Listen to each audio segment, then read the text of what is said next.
continuing after my first video. देखिए, here it is transitive verb. Previous video में बता चुकी हूं कि what is intransitive verb and what is transitive verb. तो आइए ट्रांजिटिव वर्ब को देखते हैं. Transitive verb has two voices, active voice and passive voice. अब एक्टिव वॉइस और पैसिव वॉइस के सेंटेंसेस को आप कैसे पहचानेंगे? तो है कैसे पहचानेंगे? देखिए, पहले आप जाने तो कि एक्टिव वॉइस का सेंटेंस क्या है, पैसिव वॉइस का सेंटेंस क्या है, तब तो फिर हम लोग आगे की वार्ता करें कि कैसे इसको हम लोग ट्रांसफॉर्म करेंगे एक्टिव टू पैसिव और पैसिव टू एक्टिव. ना, look here, in the sentences of active voice, जिस सेंटेंस में एक्टिव वॉइस का वर्ब होगा, subject is doer. Doer means performer of the action, काम को करने वाला. For example, Ram killed Ravan. Ram ने रावण को मारा. काम करने वाला कौन है? राम. ठीक है, तो सब्जेक्ट, इस सेंटेंस में सब्जेक्ट भी राम है और राम ही डूअर है. काम को करने वाला, काम का जो परफॉर्मर है, जो एक्शन परफॉर्म कर रहा है. ठीक है, आपको पता है कि जो एक्शन परफॉर्म कर रहा है यहां पर इस सेंटेंस में राम, राम सब्जेक्ट है और जहां पर भी सब्जेक्ट डूअर होगा, ठीक है, सब्जेक्ट डूअर है, यदि काम को करने वाला है सब्जेक्ट, तो ये सेंटेंस एक्टिव वॉइस का सेंटेंस होगा. फिर से क्लियर करिए, यदि किसी भी सेंटेंस में सब्जेक्ट कार्य को कर रहा है, सब्जेक्ट परफॉर्मर है एक्शन का, सब्जेक्ट डूअर है, किसी भी सेंटेंस में सब्जेक्ट यदि कार्य कर रहा है, काम को करने वाला सब्जेक्ट है, तो वो सेंटेंस एक्टिव वॉइस का सेंटेंस होगा, यानी उसका वर्ब एक्टिव वॉइस में. बट यदि सब्जेक्ट रिसीवर हो गया, देखिए इस सेंटेंस में सब्जेक्ट रावण है. ठीक है, रावण वॉज किल्ड, रावण को मारा गया बाय राम, राम के द्वारा. देखा जाए तो काम को करने वाला राम ही है इस सेंटेंस में, लेकिन इस सेंटेंस में सब्जेक्ट किसको बनाया गया? रावण को सब्जेक्ट बनाया गया. ठीक, इस तरह का जो सेंटेंस फॉर्म किया गया है, जो सेंटेंस का फॉर्मेशन हुआ है, इस सेंटेंस में सब्जेक्ट कौन है? रावण है. बट रावण एक्शन को करने वाला नहीं है. रावण रिसीवर है, एक्शन को का रिसीवर है. इसके ऊपर एक्शन का रिजल्ट आ रहा है. राम ने मारा, किसको मारा? रावण को मारा. तो इन जनरल जब राम पहले हमने लिखा यहां पर, तो ये राम सब्जेक्ट था और ये ऑब्जेक्ट था, किल्ड वर्ब था. लेकिन यहां क्या हो गया? यहां हमने इस तरीके से सेंटेंस को यहां पे लिखा कि ये हो गया सब्जेक्ट, और सब्जेक्ट यहाँ पे रिसीवर है, परफॉर्मर नहीं है, डूअर नहीं है. ये एक्शन का रिसीवर है, एक्शन का रिजल्ट इसके ऊपर आ रहा है.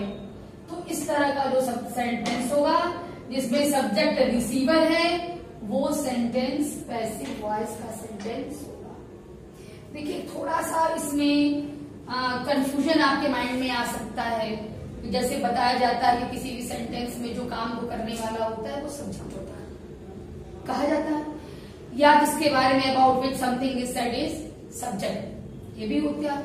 लेकिन यहां पर हम लोग सब्जेक्ट, सेंटेंस इस तरह से फॉर्म कर रहे हैं, सेंटेंस इस तरह से बना रहे हैं, लिख रहे हैं कि सब्जेक्ट पहले आना है, और जो यहां पे आया है पहले सब्जेक्ट, वो डूअर है. इसलिए ये सेंटेंस एक्टिव वॉइस का सेंटेंस हुआ, इसका वर्ब एक्टिव वॉइस का वर्ब हुआ.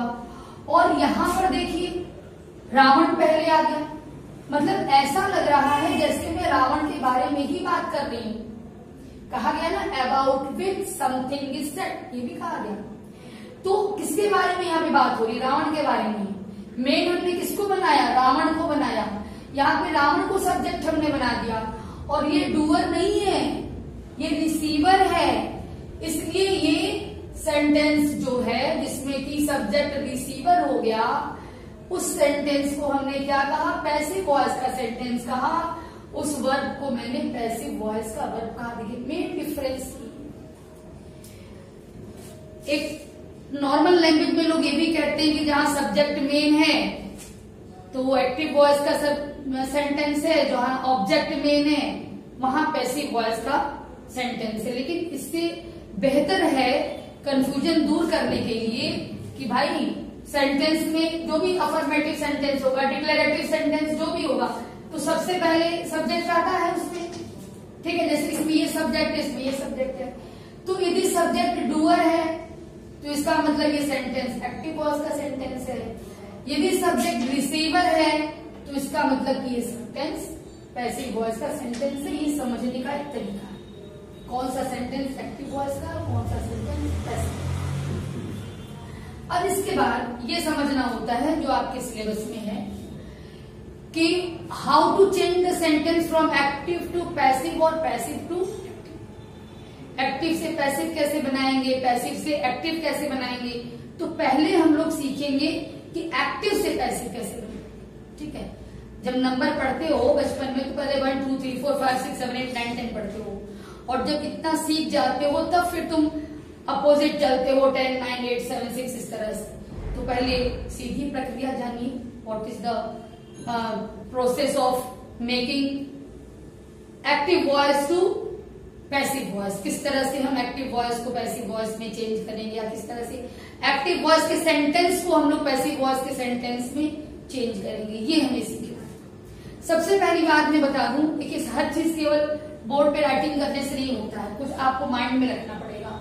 और ये बातें मैं बार बार इसलिए बताती हूँ कि आपके माइंड में जाए चीजें। सबसे पहले तो आप ये जान लीजिए कि एक्टिव से पैसिव आप उन्हीं सेंटेंस का बनाएंगे जो ट्रांजिटिव वर्ब वाले सेंटेंस होंगे। इसीलिए पहले ही हम लोगों ने बता दिया कि भाई वर्ब को हमने क्लासिफाई किया है इंट्रांजिटिव और ट्रांजिटिव में। फिर ट्रांजिटिव को हमने यहाँ पर देखिए ट्रांजिटिव वर्ब को क्लासिफाई किया एक्टिव वॉइस और पैसिव वॉइस। तो एक्टिव से पैसिव जब भी आपको बनाने को कहा जाए तो सबसे पहले आप वॉच कर लीजिए कि जो वर्ब है वो ट्रांजिटिव है कि इंट्रांजिटिव है। यदि इंट्रांजिटिव वर्ब रहेगा तो उसका आप एक्टिव से पैसिव नहीं बना पाएंगे, पहली बात। दूसरी बात बहुत ध्यान से सुनिएगा, एक्टिव से पैसिव बनाने में केवल 8 टेंसेज ऐसे हैं, 8 टेंस ऐसे हैं जिनका आप एक्टिव से पैसिव बना सकते हैं, हर टेंस का नहीं बना सकते। अब इसको कैसे माइंड में रखें कि किस किस टेंस को हम लोग एक्टिव से पैसिव में ट्रांसफॉर्म कर सकते हैं। तो देखिए ऐसे रखिए, all the 3 tenses of simple. क्या मतलब इसका? All the 3 tenses in simple क्या मतलब? Simple present tense, simple past tense and simple future tense. Simple में 3 टेंसेज हो गए, simple present, simple past, simple future. इनका एक्टिव से पैसिव बनेगा।